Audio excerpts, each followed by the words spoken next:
Hoje vamos abordar um tema muito sensível, um tema pouco discutido, que é sobre suicídio. E nós convidamos a Jaiso Rani, a Vanessa, a Karen, e o José Fernando, da CVV. Sim, olá. A psicóloga Gisele de Souza. Olá, obrigado pelo convite. E o doutor Luiz Carlos Ferreira, da UAB de Aparecida de Goiânia. Obrigado pelo convite, Demonstro. Bem, vamos começar aqui pelo José Fernando. Como você vê, José, o combate ao suicídio hoje, tanto no Brasil, tá, como fora, já que a gente está vendo que é uma questão de saúde pública. Sim. Como é o cenário atual, o número, a estatística de suicídio? As estatísticas são preocupantes porque já são altas. Em relação ao mundo, a gente não está em mais alto em percentual, mas em volume, como o Brasil tem uma população grande, o volume é muito grande. E é preocupante também porque tem aumentado. Então, são duas preocupações grandes que a gente tem, né? E há um medo de se falar sobre o assunto, há muito preconceito sobre esse assunto. A gente precisa buscar uma maneira de vencer isso. A campanha Setembro Amarelo é uma maneira que a gente tem de fazer isso, de buscar falar com a população para que a população comece a entender um pouco mais do que é a prevenção do suicídio, como que a gente pode trabalhar essa causa, como que a gente pode contribuir com os profissionais, psicólogos e psiquiatras que estão sempre buscando maneiras de fazer o tratamento disso. Nós, como população, temos essa responsabilidade de contribuir e esse mês de setembro é um mês em que a gente busca falar bastante à população sobre isso. É um mês em que a gente consegue espaço na mídia, então é importante para a gente esse espaço. É um mês que a gente consegue ir mais a escolas, ir mais a empresas, até o próprio poder público abre um pouco mais de espaço. Então, é preocupante, os números são preocupantes, a situação atual é preocupante, mas a gente vê que está melhorando isso, melhorando do ponto de vista de que a gente está parando para olhar para esse assunto, né? Se a gente observar que em algumas faixas etárias o suicídio chega a figurar como segunda principal causa de morte. Perde apenas para acidente de trânsito, mata mais do que AIDS, do que câncer, por exemplo, né? Ô Gisele, de acordo aqui o Fernando, quais os grupos que têm mais tendência a suicídio? São os adolescentes e os jovens. Tem maior tendência. Nós estávamos discutindo no intervalo, antes que o programa começar, sobre a questão dos homens. Os homens, eles cometem mais suicídio, tá? E as mulheres têm mais tentativa de suicídio, né? Isso aí, quais são os fatores que levam a isso?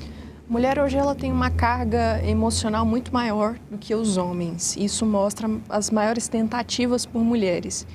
E os homens, a passagem ao ato, o jeito que eles cometem o suicídio é muito mais violenta. Por isso que a gente tem um número maior com relação ao número de homens. No atendimento que vocês fazem, tá vendo? É isso mesmo, a mulher tem uma carga maior, por isso que ela faz mais tentativa, e o homem? Qual é essa diferença? É por causa que o homem tem aquele mais jeito machista, não procura ajuda? A mulher, ela tem mais facilidade de falar dos seus sentimentos. Então, isso, quando ela consegue expor o que ela está sentindo, que ela está em sofrimento, as pessoas que estão em volta podem contribuir para ajudá-la a sair dessa situação de sofrimento. O homem, como ele tem mais dificuldade de falar, ele acaba guardando muito aquele sofrimento com ele e chega a uma tentativa mais, como se diz, mais agressiva, né? Que é dar fim à sua vida. Porque muitas pessoas pensam que falar sobre suicídio vai instigar as pessoas para que cometam o ato, mas é muito pelo contrário. A pessoa conseguindo expor aquele sofrimento, ela tem a possibilidade de receber ajuda. As redes sociais, ela contribui, ela auxilia ao suicídio ou não? Ou seja, dá de ver, pelo que você está falando do perfil das mulheres, que nas postagens vê post da mulher mais do que homens, da mulher falando, hoje está difícil, está triste, ou seja, ela expõe o sentimento nas redes sociais, enquanto a gente vê que os homens nem tanto, né? Isso acontece muito. E tem duas vertentes. Tem aquelas pessoas que conseguem receber a ajuda de fato e tem aqueles grupos que chegam a ser criminosos que incentivam o suicídio, né? Então, assim, quando as pessoas postam sobre o Setembro Amarelo, se colocam à disposição para acolher e ouvir as pessoas que estão em sofrimento, elas estão contribuindo para que elas não cometam o ato. Nas redes sociais, parece que o Facebook, ele tem não sei se é um aplicativo que lá que ajuda a combater o suicídio. Essa é denúncia, tá? Não sei se o Instagram também tem, vocês podem abordar. O Instagram também tem. É onde a pessoa ela busca informações sobre aquele assunto que ela que ela está buscando, depressão, por exemplo, né? Então, há ferramentas que vão trazer informações para essa pessoa e motivá-la a buscar ajuda, né? Ou de um profissional, ou de conseguir falar com algum familiar, se abrir, falar dos seus sentimentos, ou o próprio CVV, né? Incentiva para que a pessoa busque ajuda. Quais são as frases, as postagens que dá de você perceber que a pessoa tem uma tendência ao suicídio? Quando a pessoa fala que não aguenta mais, que ela quer sumir, que ela tem vontade de dormir e não acordar mais. Tá difícil viver, tá difícil continuar nessa luta, a vida não tem mais graça. São várias frases hoje que a gente tem, né? Ou seja, tem como um amigo, alguém que acompanha, fazer uma denúncia, tá? A denúncia. Aí o Facebook dá essa ferramenta para tentar ajudar essa pessoa, tá? A evitar o suicídio. Tá? Além do Facebook, além da gente ter essas ferramentas hoje, né? Na mídia, Facebook, o Instagram, a própria conduta, o próprio comportamento que a pessoa vai demonstrando, a família tem condições de ir percebendo ao longo e ter, a partir desses comportamentos, a pessoa ter alguma atitude, né? Entrar em contato com o CVV, por exemplo. Eu sei que nós estávamos conversando antes do programa começar sobre aquele filme Quem Eu Era Antes de Você, né? Tá? Ou seja, que é um filme com uma trilha sonora bonita, todo mundo gostou do filme, mas no final termina com suicídio ou eutanásia. Qual a diferença? Então, hoje a eutanásia, até na Suíça, se eu não me engano, existe a eutanásia legal. É onde você já está com alguma doença terminal, algum estágio da vida, né, que você não tem mais sentido para ela. E hoje ela vem ser legal com base de todo um processo hoje, entrado com processo jurídico para a liberação dessa eutanásia. Então, nesses lugares fora, que eu saiba, na Suíça, já é legalizada a eutanásia, né? Você pede para o fim da vida, entende? Agora, algo interessante que eu acho a gente enfatizar aqui no Brasil é que quando se tem um histórico de suicídio na família, a probabilidade de um ente próximo também se suicidar é muito grande. Por exemplo, um pai se suicidou. A probabilidade de um filho, de um irmão, vinha também a cometer suicídio é muito grande. É um problema genético, pode ser? É uma carga comportamental genética. É um comportamento aprendido e repetido. Vamos dizer assim. Um trabalho de pós-venção, né? E é exatamente porque a questão social aplica muito. E a questão genética, até onde eu sei, não existe nenhum trabalho científico mostrando que há uma tendência genética nisso, né? O suicídio não é algo que se herda, mas que há um fator social importante, porque aquela família que perdeu alguém para o suicídio, ela é tratada por muitos e muitos anos como ela tem um estereótipo, na sua família tem um suicida, né? E além disso, a própria família tem medo de conversar sobre esse assunto dentro da própria família. Às vezes passa 10, 20, 30 anos sem falar nada sobre aquela pessoa que se foi. Vira um tabu. Vira um tabu dentro da família, né? Doutor Luiz Carlos, tá? O suicídio hoje é um problema de saúde pública no Brasil? Ah, com certeza. É um problema de saúde pública,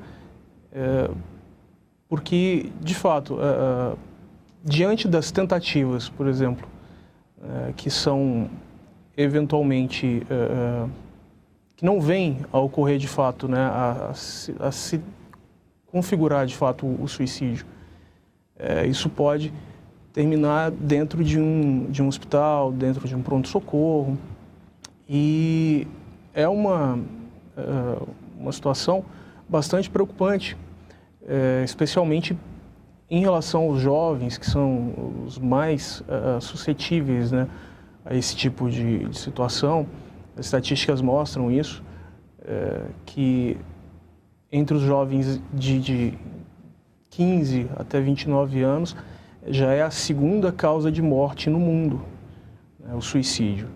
Então, é algo que deve ser comentado, deve ser discutido, tanto no senso comum como cientificamente, para que esse assunto ele não se torne um tabu. Não é, a pessoa ela tem que saber que ela pode se abrir e, do outro lado também, as pessoas têm que estar dispostas a ouvir sem julgar, a abrir de fato os ouvidos, ser um bom ouvinte, porque a fala cura, né? Ela tem esse poder. Doutor, existem grupos nas redes sociais, grupo de WhatsApp, que estimulam o suicídio, tá? O Código Penal brasileiro, no seu dispositivo, parece que é o 122, tá? Trata a temática, tá? Extingar, auxiliar o suicídio. Tá? Qual é a diferença entre extingar, auxiliar ou induzir uma pessoa ao suicídio? Extingar seria essa conduta de... né, você está ali numa rede social, por exemplo, né, e tem essa situação dos haters, por exemplo. E a pessoa está ali, fala de algum problema ou expressa um desgosto pela vida e as pessoas começam, não, isso mesmo, põe fim na sua vida. Quer dizer, é uma postura reativa a algo, a uma manifestação de uma outra pessoa. Já o induzimento, ele é algo que vem antes. A pessoa, às vezes, não tem esse desejo, né, de pôr fim na sua vida. Mas eu vou, aos poucos, te induzindo e te levando a entender que a sua vida não tem valor, né, e que é melhor você pôr fim nela. Já o auxílio, ele tem a ver com a prática do ato do suicídio. Por exemplo, bom, eu te ajudo a amarrar uma corda, ou eu vou preparar um veneno para você. Então, a pessoa que auxilia, ela participa.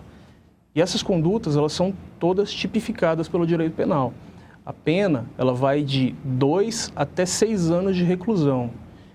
E se o homicídio for praticado, o induzimento, né, a instigação, o auxílio ao suicídio, for praticado contra menor, a pena é dobrada.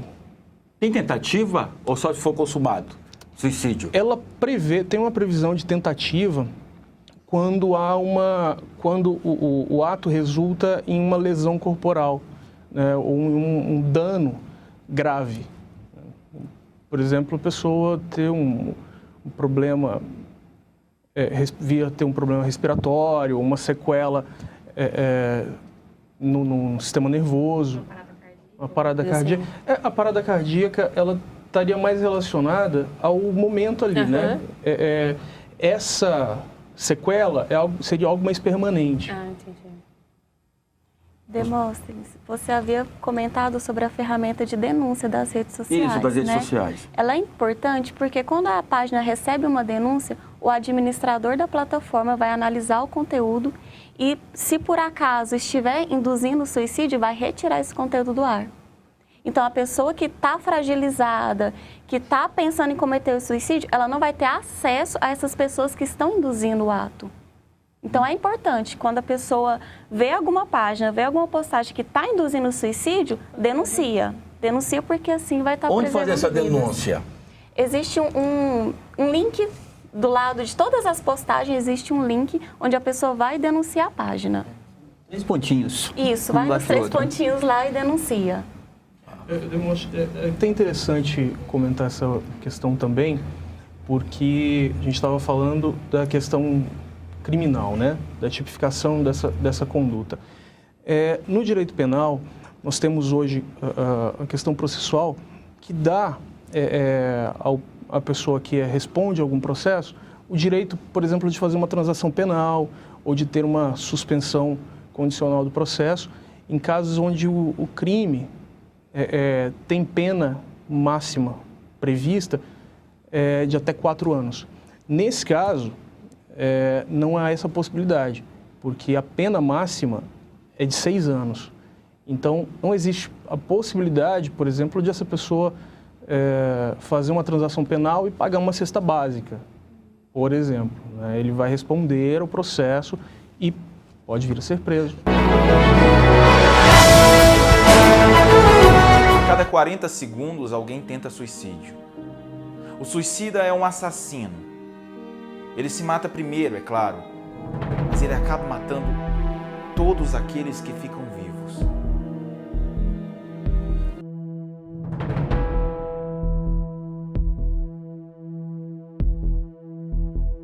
Todo mundo é tão legal até que te leve a cometer suicídio e cedo tarde, a verdade vai aparecer.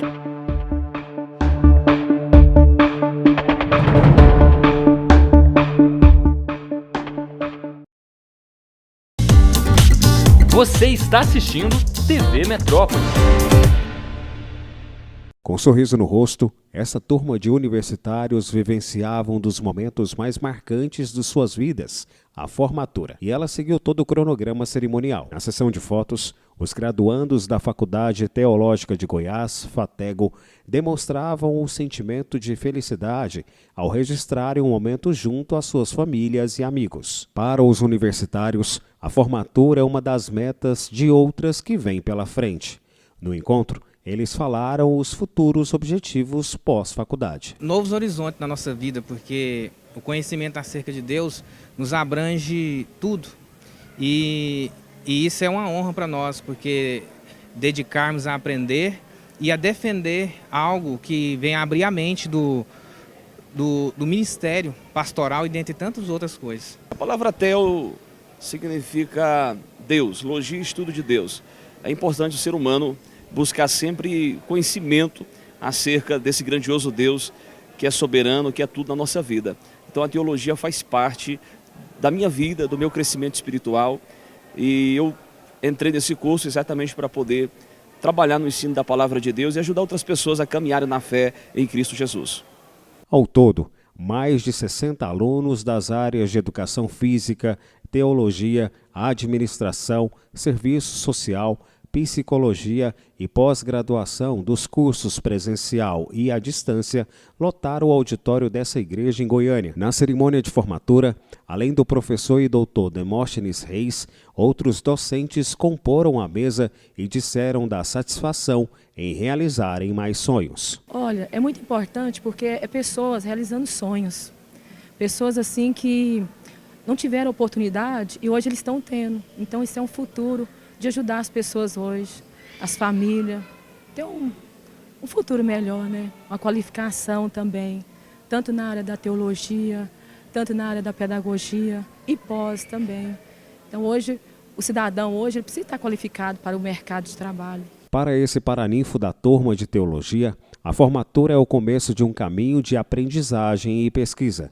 Ainda, segundo ele, nesse período de faculdade, tiveram que ultrapassar vários obstáculos. Devemos debruçar em um conhecimento maior, que não parasse por aqui. Então, na verdade, eu penso que nós nunca devemos deixar de aprender. Porque se você deixar de aprender, é porque você não vai poder nunca ensinar. Na verdade, se nós estamos de pé, quem fica de pé para ensinar, é porque um dia se assentou para aprender. Então, isso é recíproco. Isso é uma verdade entre nós. Então, eu mesmo não vou parar por aqui. Além dele, o diretor-geral da universidade destacou a satisfação em formar mais uma turma. A gente fica sofrendo, a gente sofre muito, mas a importância é muito grande que tirar o pessoal do escuro, né? Então tem que ter sabedoria e conhecimento, levar conhecimento para o povo de Deus, os pedagogos que vão fazer curso na polícia. É uma satisfação muito grande. Essa pessoa que está induzindo, ou provocando, ou contribuindo, seja no WhatsApp, Facebook, quem vai denunciar? Tira um print ali, faz um boletim de ocorrência. Esse é o procedimento? Qual é o procedimento? Sim, o procedimento seria esse. Você tira um print, né, leva até a delegacia. Isso precisa ser, dificilmente, a pessoa que está sofrendo de um problema mental e está correndo risco de ela estar fragilizada, ela dificilmente vai ter condições psicológicas de fazer isso. Então isso precisa ser feito por um parente, por um amigo que vê essa situação, que vê que essa pessoa está sendo vítima desse tipo de ato, né, e procurar as autoridades, procurar a polícia, levar essas informações até a polícia para que isso seja levado ao Poder Judiciário e essa conduta seja de fato coibida. Porque é uma brincadeira, às vezes a pessoa vê como uma brincadeira, mas é algo muito grave. Falando que eu acho que a gente tem duas vertentes na questão do suicídio. nós temos o suicídio induzido, né, principalmente para jovens, que hoje sofreu um bullying, por alguma tristeza, né, percorrente ali de alguma situação, ele vem a cometer o suicídio por não saber lidar com essas questões emocionais que vêm por trás disso. Por isso que é importante também os pais estarem atentos nesse quesito de quando procurar ajuda para um adolescente, para um jovem, porque o limiar deles de lidar com o emocional é muito estreito. E eu acredito também que nós temos uma outra vertente, que é a questão da pessoa que sofre de algum tipo de transtorno mental. Eu acredito que quando a gente fala de um transtorno mental, a gente está falando de algo mais grave, né? de um olhar mais atento, tanto do lado familiar quanto do lado do indivíduo, porque não só o indivíduo precisa da ajuda, quanto também o familiar precisa da ajuda, que isso é muito importante, porque hoje a gente vê muito que a pessoa que sofre de algum tipo de transtorno mental, os parentes, né, o cuidador que tem a curatela, eu não sei se é o nome certo, ele também tem algum prejuízo mental devido a esse cuidado. É possível determinar o perfil de uma pessoa que tem tendência ao suicídio? Olha, Demontes, eu acho complicado, mas eu acho que existe um limiar também da gente, né? Eu acredito que qualquer um pode vir cometer suicídio dependendo do nível, qual que é o nível de lidar com as emoções dela. Mas hoje, falando de um transtorno mental, uma pessoa com depressão é capaz de cometer um suicídio. Né, uma pessoa que sofre de algum tipo de transtorno como esquizofrenia, bipolaridade, ela também é capaz de cometer um suicídio. Um perfil exatamente não, mas essas pessoas elas dão alguns sinais, né? Geralmente você está convivendo com alguém que ela começa a se queixar, que está muito triste, ou que está difícil lidar com alguma situação, que ela não aguenta mais. Então, situações que às vezes são passadas diariamente por todos nós e vai sendo deixadas de lado. Como é que essa pessoa lida com o sofrimento, com aquela questão dela. Vanessa, como uma família deve se comportar ou tratar um membro que tentou cometer o suicídio? Porque às vezes você conversa com a pessoa. E a família? A família, eu acredito que ela deve sempre estar atenta aos sinais que a pessoa está dando, né? O adolescente, que tipo de site que ele está frequentando, o círculo de amizades, qual tipo de relação que ele está tendo ali fora do convívio familiar. Porque nós estamos convivendo com uma sociedade que está tendo muitos afazeres e nós estamos deixando de olhar ao próximo, né? Aqueles jantares em família, que era mais possível ter um diálogo e a gente conversa e ver o que o outro estava falando. Então, após uma tentativa de suicídio, os pais, por exemplo, sentar com um filho e perguntar o que está acontecendo com ele, o que a gente pode fazer para ajudar, né? Sempre levando por esse lado o que nós podemos fazer pela pessoa. Deixa ele falar o que ele está precisando naquele momento. Doutora Gisele, eu fiz um programa aqui onde nós abordamos o tema depressão, um problema clínico espiritual. Você vai ver aquela polêmica que é um problema espiritual ou clínico. E os pastores, psicólogos, psiquiatras concordam que é clínico. Sim. A depressão, você vê ela como uma das maiores causas de suicídio ou não? Na verdade, a gente não tem esse número ao certo. Mas a depressão é sim um dos fatores que pode levar a pessoa a cometer suicídio, Demóstenes. Além da depressão, quais são os outros fatores? Bom, como a Karen falou, a gente tem alguns sinais, né? Pessoa que está em extrema desesperança com relação à vida. Pessoa que se sente culpada por algum fato, ou ela é com estado de encurralamento emocional, a pessoa não vê mais saída. Esse é o principal fator, a pessoa não vê saída no momento onde ela está para essa questão que ela está vivendo. Então, ela encontra, na tentativa do suicídio, esse alívio. José, como a pessoa pode procurar ajuda no CVV? Qual o telefone pode ligar, o site? O CVV está disponível pelo número 188, 24 horas por dia, todos os dias do ano. A pessoa pode também acessar o site, que é o cvv.org.br. Lá no site a pessoa tem acesso ao chat, onde pode se inscrever, né, conversar falando. Às vezes é difícil expressar com voz os sentimentos, aí às vezes escrever é um pouco mais fácil para a pessoa. Então a gente tem essa opção, também pode se mandar um e-mail que a gente responde. E a gente também tem a opção para conversar pessoalmente, né, aqui em Goiânia, na Avenida Anhanguera com a Tocantins, no edifício Anhanguera, sala 802. Tá? A gente está aberto no horário comercial, quem quiser ir pode ir lá conversar pessoalmente também no CVV. E curso para novos voluntários? O CVV sempre está precisando de nós voluntários, mas com esse número 188, que é o número gratuito que a gente conseguiu implantar o ano passado, depois de alguns anos de trabalho, aumentou bastante a nossa demanda. Nós passamos de 1 milhão de atendimentos por ano para 3 milhões de atendimentos e agora já devemos fechar esse ano com 4 milhões de atendimentos. Nós passamos de 1.000 voluntários para mais de 3.000 voluntários e a nossa demanda ainda é muito grande. Então nós vamos ter agora no dia 21 de setembro, um curso para novos voluntários. Todo mundo que tiver essa disponibilidade de poder parar para, por um tempo, ouvir a dor do outro. Ouvir alguém que está num momento de desespero, né? Como vocês viram, o desespero é um momento difícil para a pessoa está com desesperança. Às vezes ela tem uma doença psiquiátrica e a família já está sem paciência para ouvir o lamento dela. Então, essa pessoa precisa conversar com alguém e, às vezes, é um horário até impróprio para todo mundo. É impróprio, às vezes, até para o próprio terapeuta, porque muitas vezes a pessoa quer conversar 3 horas da madrugada. E não é uma conversa de 5 minutos, às vezes é uma conversa de mais de hora, né? Então, quem tiver essa disponibilidade, a gente pede ao voluntário 4 horas e meia por semana. O voluntário precisa ter mais do que 18 anos, né? Ele só precisa comparecer, então, ao IFG, que fica ali perto do Parque Mutirama, no sábado, dia 21, às 13h30. Não precisa fazer inscrição antecipada, tá?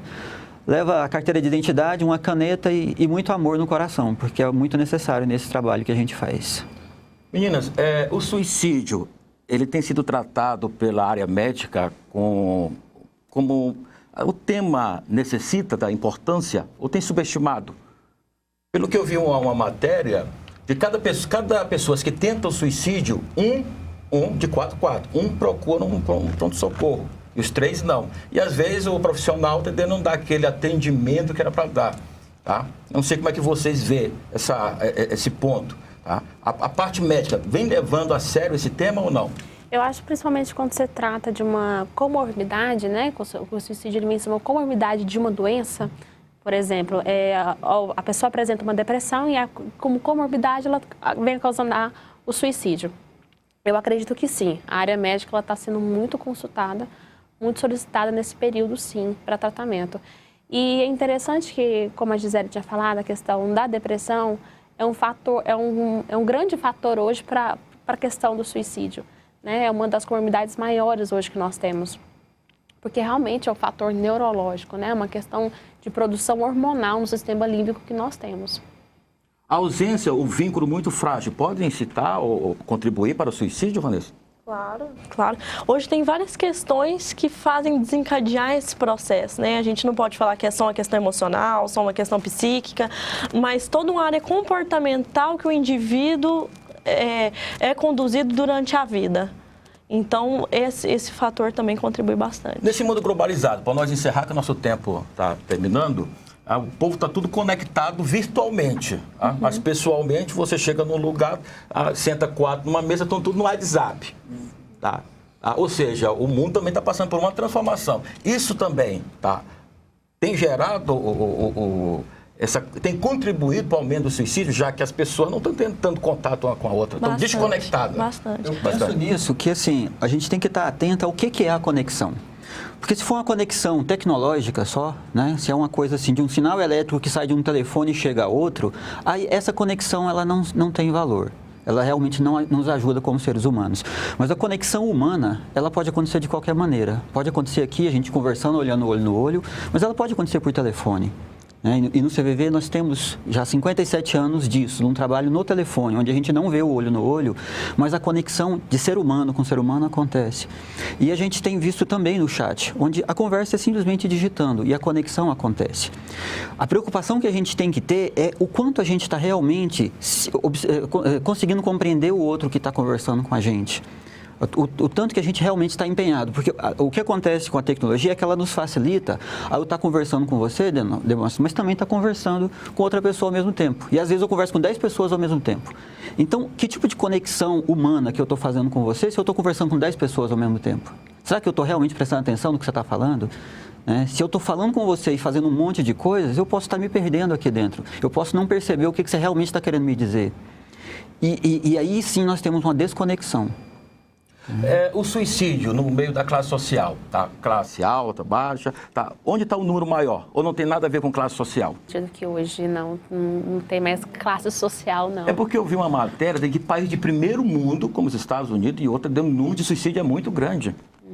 Eu acredito até que pela globalização, né? Hoje em dia, uma criança pequena, a gente coloca tantos afazeres nela, ela já cresce com uma sobrecarga tão grande que ela já não sabe lidar com isso tudo.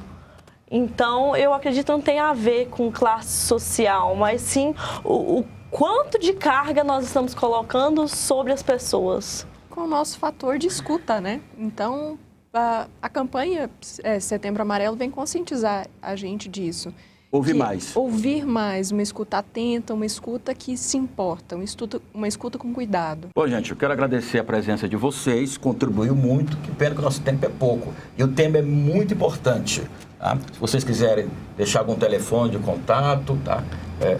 Eu quero aqui falar do projeto social que a gente tem uma vez ao mês no Parque Flamboyant, aqui em Goiânia. Nós levamos essa escuta qualificada por profissionais capacitados para quem estiver no local e precisar desse acolhimento no local, né?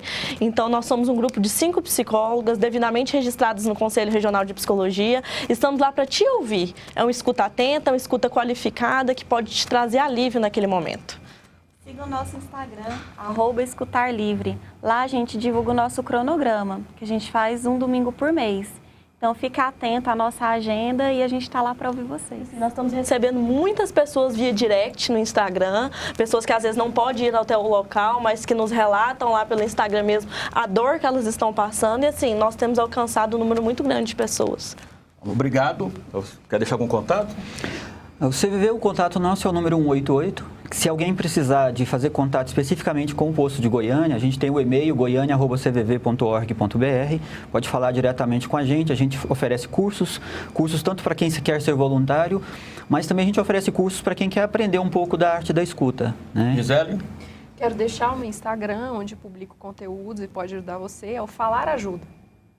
Doutor Luiz Carlos, muito obrigado. Obrigado à OAB de Aparecida de Goiânia. Nós também agradecemos, a OAB está sempre disposta a vir e colaborar com a população, com esses temas que são relevantes, são bastante significativos. E nós temos lá, eu gosto sempre de dizer, que nós temos diversas comissões temáticas. Então, todos os assuntos, não apenas a Comissão de Direito Criminal e Políticas Públicas, que é a que eu participo, mas todas as outras comissões da subseção estão à disposição para esclarecer o que for necessário para a população. Eu quero agradecer a você, nossos telespectadores, você que está aí ligado na TV Metrópole. Não percam, todas as terças-feiras, 10 da manhã, o Gira em Ação, com reprise quinta às 16 e aos sábados às 19h30. Um abraço a todos.